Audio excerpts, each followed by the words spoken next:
واتخذوا أحبارهم ورهبانهم أربابا من دون الله والمسيح ابن مريم وما أمروا إلا ليعبدوا إلها واحدا لا إله إلا هو سبحانه عما يشركون. وفي الحديث الصحيح أن النبي صلى الله عليه وسلم تلا هذه الآية على عدي بن حاتم الطائي فقال عدي: يا رسول الله لسنا نعبدهم. قال: أليس يحلون لكم ما حرم الله فتحلونه ويحرمون ما أحل الله فتحرمونه؟ قال: بلى. قال النبي صلى الله عليه وسلم: فتلك عبادتهم. فصارت طاعتهم في المعصية عبادة لغير الله وبها اتخذوهم أربابا كما هو الواقع في هذه الأمة، وهذا من الشرك الأكبر المنافي للتوحيد الذي هو مدلول شهادة أن لا إله إلا الله والله تعالى أعلم. اس آیت کریمہ میں جو اللہ تعالیٰ نے فرمایا کہ ان یہودیوں اور نصرانیوں نے اپنے علماء اور اپنے پیروں اور درویشوں کو اللہ کے سوا رب بنا لیا تھا، اور حضرت عیسیٰ علیہ السلام کو بھی انہوں نے اللہ کے سوا رب بنا لیا تھا. اس حدیث کی شرح میں نبی کریم صلی اللہ علیہ وسلم نے یہ آیت حضرت عدی بن حاتم جو نصرانیوں کے بہت بڑے پوپ تھے اس وقت کے، جو حاتم تائی مشہور سخی گزرا ہے عرب میں، اس کے بیٹے ہیں اور سردار تھے اپنے قبیلے طئی کے، اور وہ نصرانی تھے. اس وقت وہ بھاگ گئے اور بعد میں وہ مدینہ میں آئے، پھر اسلام قبول کیا. جب وہ آپ صلی اللہ علیہ وسلم کے پاس مدینہ میں آئے تو آپ نے یہ آیت ان پر تلاوت کی، جس میں اللہ تعالیٰ نے فرمایا کہ ان یہودیوں اور نصرانیوں نے اپنے علماء کو رب بنا لیا تھا. یہ آیت آپ نے ان پر پڑھی تو وہ فوراً عدی چونکے، کیونکہ وہ نصرانی تھے، فوراً وہ چونکے اور انہوں نے کہا: یا رسول اللہ، ہم ان کی تو عبادت نہیں کرتے تھے، ہم ان کی عبادت نہیں کرتے تھے، پھر یہ قرآن میں کیسے ہمیں کہا جا رہا ہے کہ انہوں نے ان کو رب بنا لیا تھا، ہم تو ان کی عبادت نہیں کرتے تھے. تو آپ صلی اللہ علیہ وسلم نے فرمایا: کیا جب وہ تمہیں کسی چیز کے حلال ہونے کا حکم دیتے تھے اور کسی چیز کے حرام ہونے کا حکم دیتے تھے، تم نے کبھی دیکھا کہ اللہ نے اس کو حلال یا حرام کیا ہے یا نہیں؟ یعنی جب وہ تمہیں کوئی مسئلہ بتلاتے، کوئی حکم سناتے، تو تم نے کوئی تحقیق کی یا جیسے وہ سناتے اسی طرح مان لیتے؟ ان کا جیسے وہ ہمیں کہتے، کیونکہ وہ عالم ہوتے تھے، ہم جاہل ہوتے تھے، ہم ان کی بات کو منوان سن کر مان لیتے اور یہ نہ سمجھتے کہ قرآن میں ہماری کتاب میں ایسے ہے یا نہیں، ہمارے دین میں ایسے ہے یا نہیں، یہ کیسے کہہ رہے ہیں. یعنی تحقیق نہیں کرتے، بے تحقیق ہر بات اس کو لے لیتے. تو آپ صلی اللہ علیہ وسلم نے فرمایا: جب تم ایسے کرتے تھے فَتِلْكَ عِبَادَتُهُمْ، یہی ہے ان کی عبادت کرنا. یعنی یہ پیغمبر کا حق ہوتا ہے کہ اس کی بات کو بے چون و چرا امت کے لیے کوئی اختیار نہیں اس میں.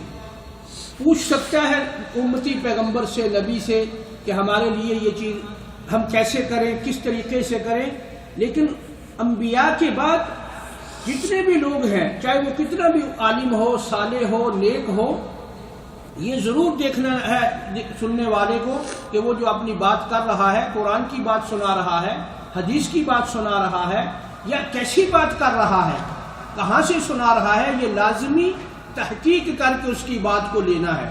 اور اگر جو کچھ وہ کہے وہ سب کچھ اس کو صحیح مانتا چلا جائے اور غلط بھی صحیح مان لے، صحیح بھی غلط مان لے، تو یہ گویا اس کو اللہ کے ساتھ رب مان لینا ہے۔ یہ تو رب کا حکم ہے جہاں آدمی بول نہیں سکتا، یا نبی کا حکم ہے جس کی اطاعت سے انسان کو روگردانی کرنے کی اجازت نہیں۔ اور آج کل ہمارے مسلمان معاشرے میں یہ بات بڑی عام ہے، ہر جماعت اپنے اپنے علماء، اپنے اپنے وہ جو درویش ہیں ان کے پیچھے ہے، جاہل بھی اور پڑھے ہوئے بھی اور ان پڑھ بھی، اور جو وہ ان کو بتلاتے ہیں، جیسے ان کو مسئلے سناتے ہیں، وہ بے چونو چرا یہ دیکھتے ہی نہیں کہ قرآن میں کیا ہے، حدیث میں کیا ہے، نبی کریم صلی اللہ علیہ وسلم نے اس کا کیا حکم دیا ہے، کس نے اس کو اختیار کیا ہے۔ حالانکہ صحابہ کرام جو سب سے افضل ترین امت کے انسان ہیں، جنہوں نے نبی کریم صلی اللہ علیہ وسلم سے براہ راست اس دین کو حاصل کیا، ان کی حالت یہ تھی کہ اگر کسی میں ذرا سی غلطی بات ہے فوراً پوچھتے اس سے۔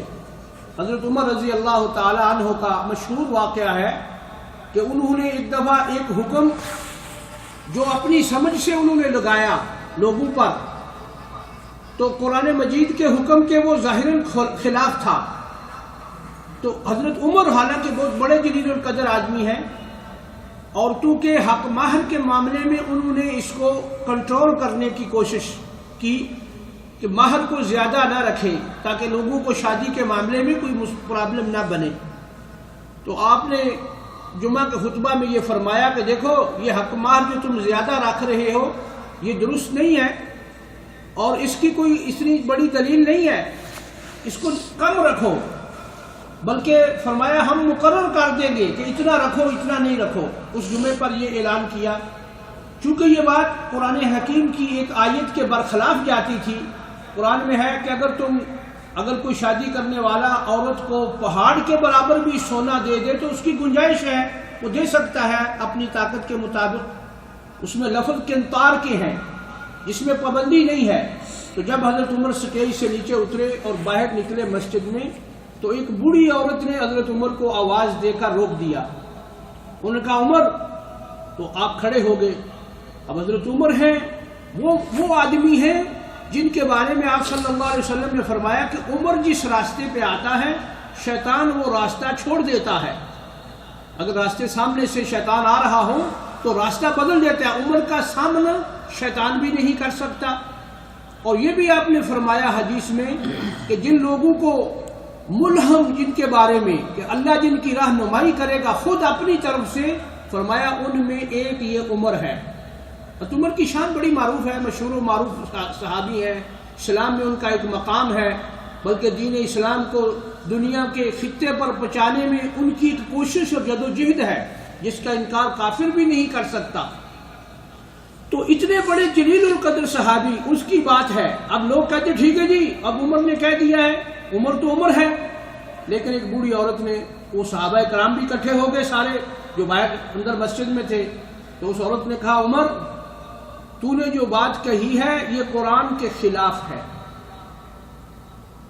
تو نے فرمایا وہ کیسے؟ تو اس نے کہا قرآن میں ہے، اللہ تعالیٰ فرماتا ہے کہ اگر تم نکاح کرتے ہوئے قنطارن پہاڑ کے برابر بھی کسی کو کوئی حق مہر دے دو، سونا دے دو یا کوئی ایسا بڑی مقدار میں دے دو تو کوئی حرج نہیں ہے، تو تم کون ہوتے ہو قرآن کے مقابلے میں اپنی رائے کو دیتے ہوئے، اپنی بات کو نافذ کرتے ہوئے؟ تو وہی کھڑے کھڑے حضرت عمر رضی اللہ عنہ نے فرمایا اصابت المرأة واخطا عمر، انہوں نے کہا دیکھیں بوڑھی عورت کے کتنی پتے کی بات کی اور عمر سے غلطی ہو گئی۔ عمر کی بات دوسرے خطبے میں پھر آپ نے رضی اللہ تعالیٰ عنہ نے فرمایا لوگوں میں نے یہ بات کہنے کی بات کی تھی لیکن مجھے سمجھ آ گئی ہے کہ یہ میری بات قرآن کے مقابلے میں درست نہیں ہے، جاؤ جیسے تمہاری مرضی ہے، اس میں جو مرضی ہے تم حق مہر کو مقرر کرو۔ تو یہ ایک کنسیپٹ ہونا چاہیے انسان میں، کسی کی بات بھی سنے اس کو پرکھے، وہ قرآن کی بات کر رہا ہے، حدیث کی بات کر رہا ہے، کہاں سے کر رہا ہے، کیونکہ بعض لوگ ایسی الٹی وہ حکایات بیان کرتے ہیں جس کو نہ عقل مانتی ہے، نہ نقل مانتی ہے، نہ آدمی کی سوچ مانتی ہے، لیکن سننے والے ہیں خاموشی سے سن جاتے ہیں۔ جیسے وہ کسی نے ایک مجمع میں وہ حکایت سنا رہے تھے اور لوگ بیٹھے ہوئے بڑی توجہ سے سن رہے ہیں، کہنے لگے ایک شیخ کی موت آنے لگی، ایک صوفی صاحب کی، تو انہوں نے اپنے مریدوں کو کہا کہ میرا جب جنازہ تیار ہو جائے تو اس کو قبرستان میں رکھ دینا، اور وہاں رکھ کر جنازے کو پڑھانا نہیں، وہاں رکھو گے تو ایک گھوڑ سوار آئے گا سفید لباس میں، وہ میرا جنازہ پڑھائے گا، تو تم ایسے کرنا کہ وہاں میرے جنازے کو رکھ دینا، وہ گھوڑ سوار آئے گا، تم اس کے پیچھے صفے باندھ لینا، وہ جنازہ پڑھا کر چلا جائے گا۔ یہ کہانی ایک آدمی سنا رہا ہے مجمع میں لوگوں کو، سننے والے بھی بڑے خوش سن رہے ہیں۔ آخر میں اس نے کہا جب جنازہ تیار ہو گیا، کھڑا کیا، وہاں رکھا تو کوئی آیا نہیں، وہ انتظار کرتے رہے، اتنے میں دیکھا کہ دور سے گھوڑے کے دوڑنے کی آواز آ رہی ہے، اور وہ آدمی ایک سفید لباس میں ملبوس ایک آتا ہے، اور وہ آ کر اس میت کے پاس کھڑے ہو کر جنازہ پڑھاتا ہے۔ اب جنازہ پڑھانے کے بعد وہ جب جاتا ہے تو اس میت کا ایک بہت قریبی جو تھا وہ اس کے پیچھے گھوڑے کے دوڑنا شروع کر دیتا ہے۔ جاتے جاتے تھوڑا جب وہ بستی سے نکل جاتا ہے، دور ہو جاتا ہے، تو پھر وہ گھوڑے کو روکتا ہے، تو اس کا قریبی دیکھتا ہے کہ یہ وہی حضرت ہیں جن کا وہ جنازہ پڑھا گیا ہے، یعنی جو میت ہے وہی آدمی گھوڑے پہ آیا ہوا ہے جنازہ پڑھانے کے لیے۔ اب دیکھیں نا، وہ سنا رہے، لوگ کہتے ہیں سبحان اللہ۔ اب یہ بات عقل بھی نہیں مانتی، بھئی مرا ہوا اگر خود اپنا جنازہ پڑھا سکتا ہے تو وہ مرا ہی کیوں ہے؟ اس کی موت کیسے واقع ہوئی؟ اور بڑے بڑے لوگ اس کو بڑے مزے سے سنا رہے ہیں، لوگ سن رہے ہیں، وہ کہتے ہیں اسی طرح۔ تو اب اس حکایت کو ہم اگر عقل سے دیکھیں، چلے ایک آدمی کہتا ہے میں پڑھا ہوا نہیں ہوں، اب قرآن میں کہاں دیکھیں؟ اب قرآن میں ایسے واقعات ہیں، نیک لوگوں کے واقعات ہیں کہ وہ مرنے کے بعد ان کی کیا حالت ہوتی ہے۔ مرنے کے بعد تو انسان کی ہر چیز ختم ہو جاتی ہے، نہ اس کا سننا ہے، نہ اس کا دیکھنا ہے، نہ اس کا جاننا ہے۔ یہ تین ہی چیزیں ہیں جو انسان کو دنیا میں رکھتی ہیں، وہ دیکھتا ہے، سنتا ہے، جانتا ہے۔ وفات کے بعد یہ تینوں چیزیں منقطع ہو جاتی ہیں، چاہے کتنا بڑا ہی انسان کیوں نہ ہو۔ اسی لیے آپ صلی اللہ علیہ وسلم نے فرمایا اذا مات الانسان انقطع عمله، جب آدمی فوت ہو جاتا ہے تو اس کے سارے عمل جو وہ جسم سے کرتا ہے منقطع ہو جاتے ہیں، ختم ہو جاتے ہیں۔ نہ وہ کانوں سے سنتا ہے، نہ آنکھوں سے دیکھتا ہے، نہ وہ جانتا ہے اس دنیا کے بارے میں کچھ بھی۔ تو اب لوگوں نے حکایت سنی کہ وہ جنازہ پڑھانے والا وہی شخص تھا جو فوت ہوا تھا۔ تو اب سننے والے کسی کو ٹچ سے مس نہیں ہوا، کتنی غلط حکایت سنا دی سننے والوں نے۔ تو اس طرح اب اسی طرح ایک آدمی وہ دوسرے کو حکایت سنا رہا ہے، کہتا ہے کہ اللہ کے یہ جو ولی ہیں یہ مرتے نہیں ہیں، یہ صرف انتقال شریف فرماتے ہیں۔ جو اللہ کے دوست ہوتے ہیں ان کی وفات نہیں ہوتی۔ بھئی وفات نہیں ہوتی تو پھر ہمیں نظر آنے چاہیے نا، پھر ان کو ہماری بات سن کر جواب دینا چاہیے۔ چلو مرے ہوئے ہیں ظاہری طور پہ ہی صحیح تمہارے کہنے کے مطابق، تو ان کو کچھ جواب دینا چاہیے سن کر، کیونکہ قرآن مجید میں اللہ تعالیٰ نے فرمایا کہ سنتا وہ ہے جو جواب دیتا ہے۔ انما یستجیب الذین یسمعون، جس آدمی کے ساتھ بھی آپ کا جھگڑا ہو کہ مردے سنتے ہیں کہ نہیں سنتے، اس کو بولے کہ قرآن میں ہے، اللہ فرماتے ہیں سنتا وہ ہے جو جواب دے، اور مردے کو بلاتے ہیں، اگر وہ سن لیتا ہے تو ٹھیک ہے وہ ہماری بات کو، اور اگر وہ نہیں سنتا تو پھر تو اللہ نے فرمایا کہ جو سنتا وہ ہے جو جواب دیتا ہے۔ والموتى، اور جو لوگ دنیا سے فوت ہو جاتے ہیں یہ اب کب سنیں گے؟ یوم یبعثہم اللہ، جب اللہ قیامت کو ان کو اٹھائے گا، وہ سنیں گے بھی، دیکھیں گے بھی، جانیں گے۔ تو وہ آدمی حکایت سنا رہا تھا کہ ایک بزرگ جو ہے وہ فوت ہو گئے، اب لوگ ان کو نہلانے لگے، تو نہلاتے نہلاتے انہوں نے ایک نہلانے والے کا گوٹھا پکڑ لیا۔ اب وہ میت ہے، اس کو غسل دیا جا رہا ہے، اور میت نے غسل دینے والوں کا ہاتھ پکڑ لیا۔ اب وہ لوگ ڈر گئے کہ یہ مرا نہیں تو زندہ ہے، وہ چھوڑ کر ہی غسل بھاگ گئے۔ اب کوئی آدمی اس کو غسل نہیں دے رہا، اب کون غسل دے؟ زندہ کو تو غسل نہیں دے سکتا کوئی، وہ میت پڑی ہوئی ہے۔ پھر وہ ڈھونڈ بال کر دوسرے آدمی لائے، تو ان کو وہ دیکھ کر تو وہ ہنسنے لگے، جو مرا ہوا ہے وہ ہنس رہا ہے۔ تو انہوں نے کہا کیا بات ہے، آپ تو فوت ہو گئے اور ہنستے بھی ہیں؟ اس نے کہا نہیں، اللہ کے جو دوست ہوتے ہیں یہ فوت نہیں ہوتے، تو اب یہ حکایت آپ تھوڑا اس پہ آدمی غور کرے تو عقل سے بھی سوچا جا سکتا ہے، سنانے والا کوئی بھی ہو، جو حقائق جو چیز اصل ہے وہ اصل ہے۔ قرآن مجید میں اللہ تعالیٰ نے بیان فرمایا، صحابہ کاف کا واقعہ بڑا مشہور ہے۔ ایک نبی تھے اللہ کے عزیر، ان کا قصہ قرآن میں ہے کہ ان کو اللہ نے 100 سال صرف موت رکھی، 100 سال موت دے دی ان کو، پھر 100 سال کے بعد زندہ کیا۔ جب زندہ ہونے کے بعد اللہ نے اس سے پوچھا، ان کی میت بھی زمین کے اوپر رہی، دفن نہیں کیے گئے وہ، تو پوچھا اللہ تعالیٰ نے کہ تم بھائی کتنا عرصہ رہے موت کی حالت میں؟ تو انہوں نے کہا مجھے تو ایسے ہی لگتا ہے جیسے آدھا دن یا پورا دن، آدھا دن یا پورا ایک دن۔ حالانکہ وہ اللہ نے فرمایا نہیں تو یہاں 100 سال پڑا رہا۔ تو اس سے معلوم ہوا مرنے والے کو کچھ معلوم نہیں ہے اس پہ کیا گزر رہی ہے، دنیا کے حالات سے اس کا تعلق ختم ہو جاتا ہے۔ اسی طرح اصحاب کاف کا جو سورۃ الکاف ہے قرآن کریم میں، وہ 309 سال ان کو اللہ نے نیند دی، سلایا رکھا، ان کو موت نہیں دی۔